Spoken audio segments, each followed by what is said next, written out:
I've been scarred and I've been bruised.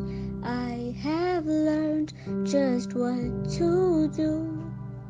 I need to leave my past behind me. I need to look to the future. No matter what will come, no matter what I've done, I know just what to do.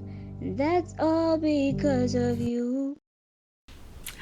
To our regular subscribers, welcome back home. To the people that are new, we welcome you here, and to the people that are passively passing by, I hope whatever made you stop by, your needs can be met and you can get the fulfillment that you are seeking. Welcome, welcome, welcome. A warm appreciation to all of you in the different ways that you contribute to the growth of the channel, to my experience in delivering this content and co-journeying with you. I can never tire of saying thank you to you. So again, this Tuesday, thank you, thank you, thank you. Bit of housekeeping before we begin, just more reminder that this is our second last video before we go on recess, a media break, and we'll be back shortly. I think past events have taught you guys that when we go on break, we do come back.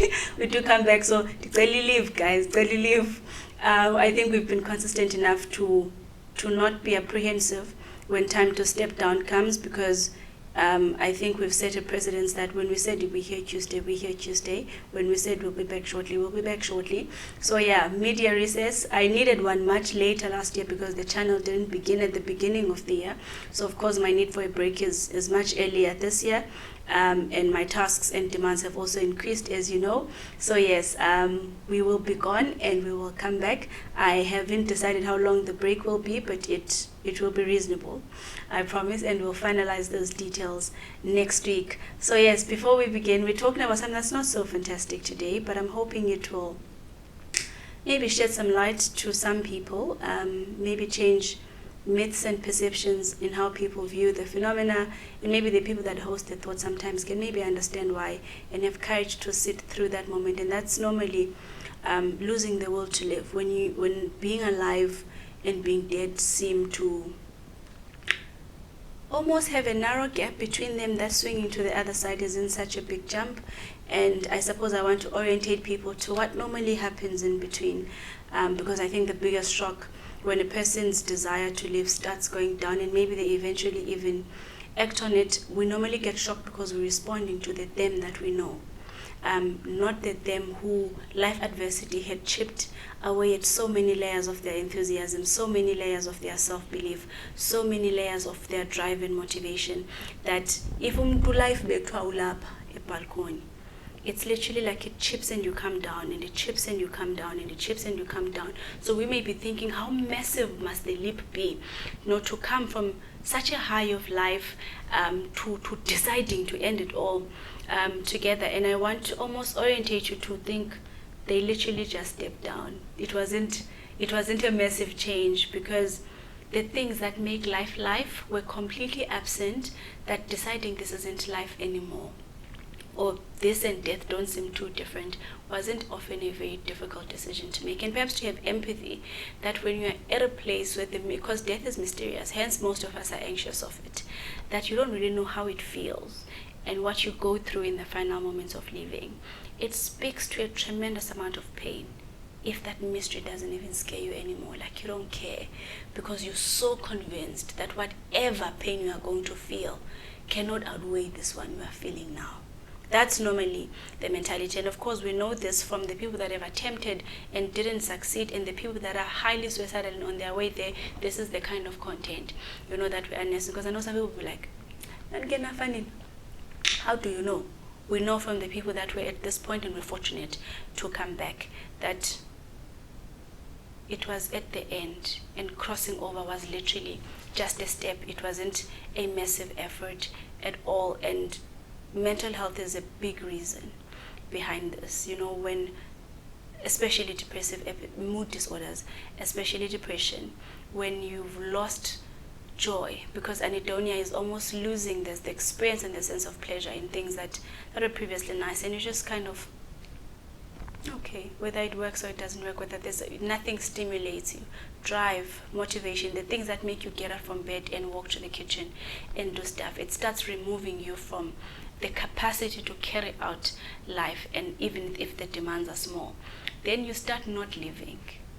You start being in bed for much longer. You start being away from stimulating things like the sun and air and grass and wind and whatever, the things that make your senses feel alive, because that's their job, to integrate data that's coming from the environment and send them to your mind. So when those things aren't even getting their regular feel, the things that make you feel alive, then you start feeling dead, feel empty. A lot of our depressed clients will tell you, I'm not sad. I wish I was sad. I feel nothing. Nothing. How terrifying it must be to feel nothing. So the notion we have of death is that people feel nothing. That is why, no one wants that, because we want to feel something. We like what we are feeling. So you can imagine how motivated to die someone who feels like, I'm already feeling nothing. So if death is feeling nothing, perhaps dying to them isn't such a jump after all. And the fact that it's not terrifying should tell you their perception is that solace can be found here, and they're desperately seeking it, that at this stage they don't even care where it comes from. I urge you to pay attention to your mental health. So much. I urge you to pay attention to your mental health, because normally you are looking this at life, at your capacity to function through the lens that has been colored by the disorder, colored by the disease. So yes, it looks gray, but its actual color isn't gray. We discussed depression with Dr. Melado last year, and I did the psychological part of it right after her. So I encourage you to go back to that video if you need a feel for normalizing and validating. Mental health is a big contributing factor. Yes, there's other things. Of course, substance abuse, you don't know if people are sober or drunk when this happens. Impulsivity, they think now, they decide now. Stoic personalities, that you can't really read what they are feeling, therefore you can't see things coming. There's a whole lot. But I'm speaking to the absence of joy and meaning making that pushes you to a point of thinking your life is worth nothing and your life means nothing. Persistent failure also does this, because someone is just tired. They are saturated in this dominant narrative that they seem to be hosting. So if that narrative is death, people just die and they lose everyone. To them, I might as well just follow. Someone has a dominant narrative of failing, that I'm trying a job, it's not working. I'm trying a side hustle, it's not working. I'm trying partnerships, they're not working. I'm trying relationships, and they are not working. So why am I buying myself 50 more years of misery, when I can end it now? And this is the uncomfortable thing we don't want to discuss about suicide, the fact that they made a decision. It was an option and they took the option. We all wish they had made a different option, but they picked an option that to them hosted hope the best. And of course, we can't borrow their perception, because our lens is not colored by whatever adversity they were going through. I know this is incredibly hard for the people that stay behind, because when you are clear-minded, the pathways and avenues of exit are so clear. We're so creative, because drive is needed for creativity. Motivation is needed for creativity. We're so creative in how we could have created a plan that we don't understand how they didn't see that. And I always make the example of fog and mist. And we are saying, kwathini ungayiboni indlela ikhona indisende kangaka, and umuntu okhwele emoto ungayiboni indlela naye akaxoki xa esithi, literally beyond this point I can't see. They really cannot. So no one here is faking their reality. So from the outside we see the way, from where they are they can't see the way. So when you lose the will to live, perhaps consider mist. Consider that it's a bit misty. It doesn't mean the road isn't there. Sun will come and fog lifts again. Or maybe trust a navigator and a GPS. Maybe plug and hotspot to someone else's energy to hold the way through, tow your way past the mist, whatever. Just hang in there. That is my encouragement. Hang in there.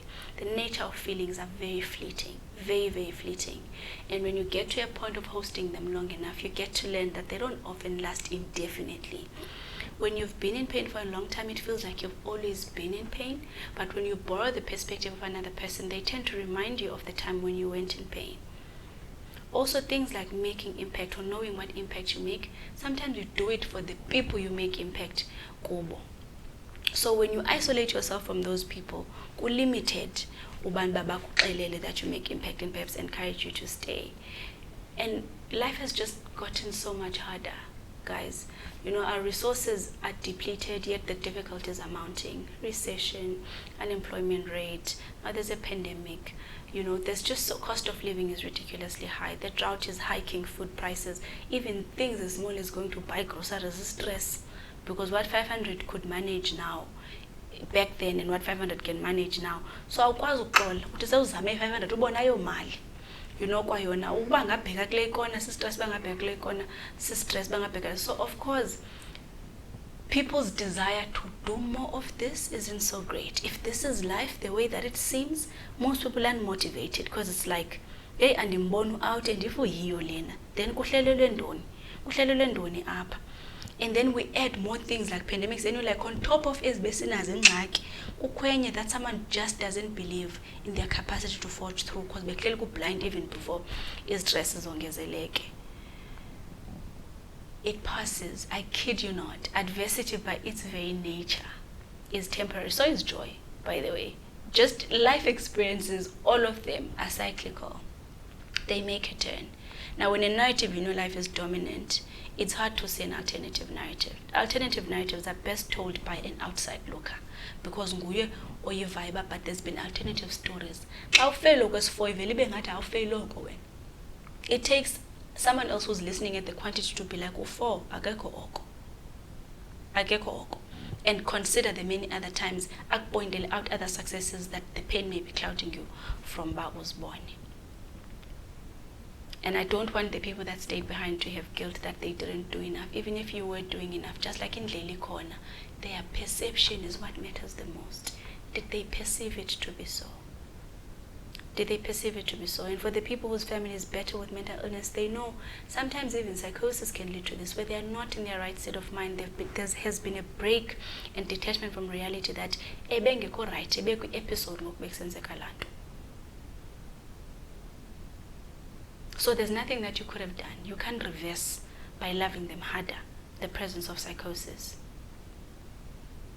And psychotic features sometimes accompany other disorders.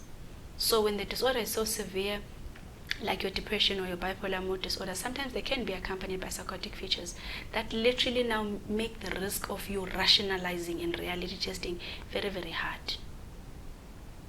Intoxication, AIDS sometimes. And most people seek intoxication to sort of numb whatever adversity they're going through, but being intoxicated impairs your judgment, and you do something maybe that you wouldn't have done if you were sober. And I suppose the biggest element of closure as well is understanding that you'll never really know what happened, because thoughts are a 24-hour exercise, or for all the hours that you are awake rather. So when ungazigqibeli thoughts zakhe from 20 minutes when you spoke to them, and thoughts are a continuous thing in our heads, you don't know what happened 5 minutes before they decided, I'm not doing this anymore. I know it's hard, really, really hard. And bigger, it looks easy. Kabanya bantu, or they are at better odds than what you are. Thoughts are enclosed. Best believe adversity is known to all of us. People don't wear pain here. So kabalaqaza awuzobona umuntu, I kid you not, nalo ucinga ku right has a dose of adversity. I'm not even going to lie to you. So xa ingxaki kuyimali vele uqonda aba banayo hayi abanazo ingxaki, because ngathi zingahamba zonke xa unobana la mali yabo. Banezabo ingxaki, medical illnesses, qonda u-rich fighting off a cancer. Omnye no cancer, child loss, nayo yonke enye into shota ngayo wena. Hang in there. Believe in the hope that surely there's got to be better. And for me to know the better and find the better, the prerequisite is that I need to be alive. I know it's tempting and seductive to not be, when it's so terrifying and so scary. To persist or just so painful. But when you can sit with distress long enough, you get to learn that it's always temporary. It's always temporary. And I'm sorry to everyone that obviously loses a person that they love and they didn't get an opportunity to learn this. It was no shortcoming of your own, I kid you not. Perception. They made a judgment call. We all make judgment calls. Some of us are lucky to survive our judgment calls. And some people succumb to whatever they're going through and they don't have the luxury to make it out of their judgment calls. Some are fatal. Ezinye izinto esizenzayo nathi are dangerous but are often fatal. But yeah, so when you lose the will to live, I'm sending hope your way. Just believe there's better out there. There's gotta be better. When you don't believe it, plug onto someone that's still got hope and mileage to continue. Kunzima. Life is getting rougher and rougher. Ayenza sense impilo esiyiphilayo, honestly. Ayenza sense too. To bond vele kuthiwe 5,000. That's me underplaying it. Ngabili bond 5,000 by the way. Faka imoto, faka ifees zabantwana. Sibheke pha ko-15 ngoku. Akatyiwa, akanxitywa, akukathwani, akukabikho medical aid, akukho ntoni. And how many South Africans are earning around that amount of money? So nje ku-rough. We've lost the sense of community. Yoba into xa ungenayo ukwazi uyifumana komnye umntu, or just the joy of making impact from your loved ones. All loved ones abaxhaphakanga because ngokusihlala ezidolophini omnye upha. Kanti kudala you get a visitor ukuyilibale for a couple of hours lena yakhe ingxaki. Ngoku wonke umuntu uyazipilela. So ziyazinqaba ii-layers ezisikhoselayo.